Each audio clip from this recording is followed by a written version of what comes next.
Hello, this is David Robinson, and here I'm going to show you a couple of techniques that you can use to take accurate bracketed exposures for HDR processing. When you use these techniques, you'll know that you have perfectly covered the lighting range in your scene. This is especially important with interior real estate photographs, where there may be very wide differences in brightness. There are three basic steps: set up the camera, which photos to take, and taking the photos. When you're taking bracketed shots for HDR, they should all have the same ISO and aperture. Only the shutter speed should vary. First set the camera to manual mode, and then set both the ISO and aperture. The ISO setting determines how sensitive your camera is to light. A higher ISO allows you to use a shorter shutter speed, but it can also introduce unwanted noise. So you should set the ISO as low as possible to reduce the possibility of noise. Avoid going higher than ISO 400. At this point, you'll also need to select a suitable aperture. This will vary depending on the scene, but f8 is a good balance between depth of field and shutter speed. Because you will be taking a number of shots, and some of these may have slow shutter speeds, it's important to mount the camera on a good, solid tripod. Pressing the shutter button may cause the camera to move a little, causing blur within the photos. Using a remote shutter release solves that problem.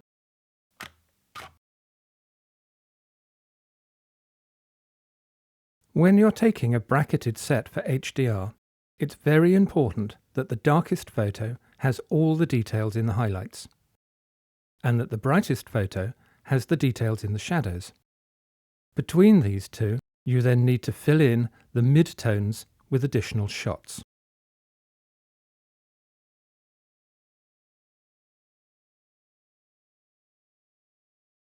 Since you have already chosen the ISO and the aperture you'll be using for the bracketed set, what you now have to find out is the longest and shortest shutter speeds. The easiest way to do this uses spot metering mode on your camera. Normally, when working out what exposure to use, your camera looks at a large part of the scene, but in spot metering mode, it looks at just a small area, usually around the center of the image. Because you want the camera to work out the exposure to use with the aperture you've chosen, switch to aperture priority mode. The first reading is for the photo that requires the longest shutter speed. Point the camera at the darkest area inside the room. Read the exposure shown in the camera and make a note of it. Now you need to find the photo that requires the shortest shutter speed. So point the camera at the brightest part of the room and make a note of it. Just remember to avoid pointing your camera directly at overly bright objects, such as the sun or any reflections.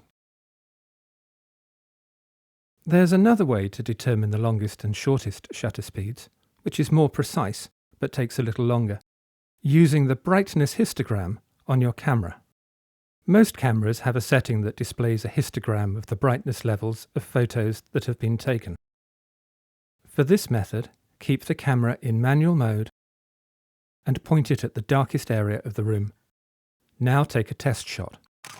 If you have a vertical line at the left side of the histogram, then there are dark areas you haven't covered yet. Change the shutter speed to something longer and try again. When you have a histogram nicely balanced like this, you've got a good shutter speed, so make a note of it. Now do the same thing for the shortest exposure. Point the camera at the brightest part, adjust the shutter speed till it looks well exposed, then take another test shot. This time, you need to look out for a line on the right-hand side of the graph. If you see this, adjust the shutter speed so it becomes shorter, and try again until you have something that looks more like this, and make a note of the shutter speed used. Now that you've made a note of the longest and shortest exposures, take the photos from the fastest shutter speed through to the slowest, and with the right number of photos in between. I'm going to show you two methods to do this, the semi-automated method and the full manual method. The semi-automated method uses the auto exposure bracketing AEB function of your camera and the HDR exposure calculator. Most DSLR cameras are capable of taking a certain number of shots automatically, with exposures bracketed around a central shutter speed. And the calculator will tell you which shutter speeds to use and how many automatically bracketed sets will be required. Here's how the HDR calculator works.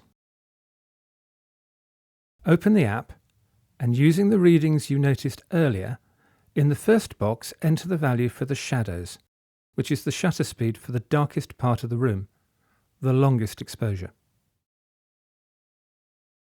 And in the second box, the value for the highlights, which is the shutter speed for the brightest parts of the scene, the shortest exposure. Below this, enter the AEB capabilities of your camera, that is to say, the maximum number of exposure bracketed photos it can take. And in the final box, enter the stop difference between them, the EV spacing that you want to use.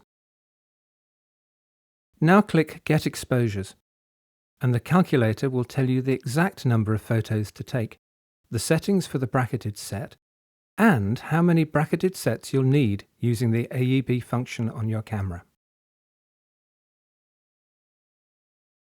So, once your camera is on a tripod, framed and focused, we can begin taking the photos.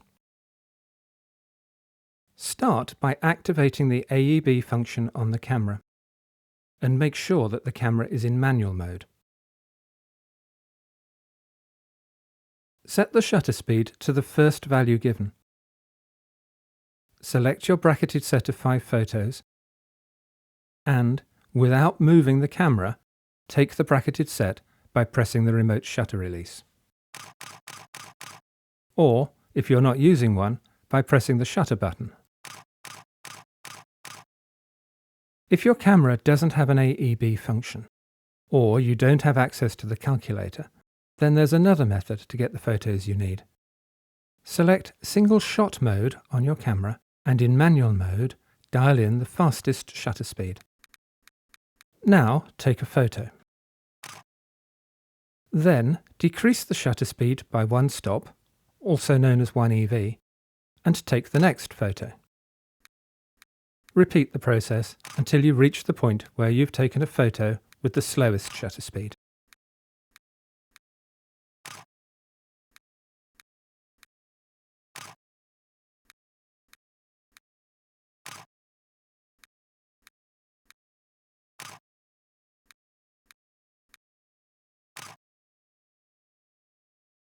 Using this method means that you're constantly touching the camera, so make sure that your tripod doesn't move and that all the joints are solid.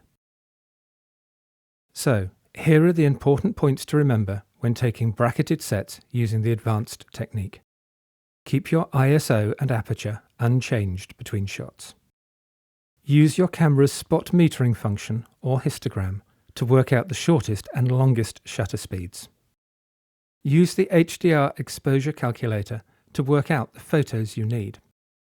You can also take your photos manually, one at a time.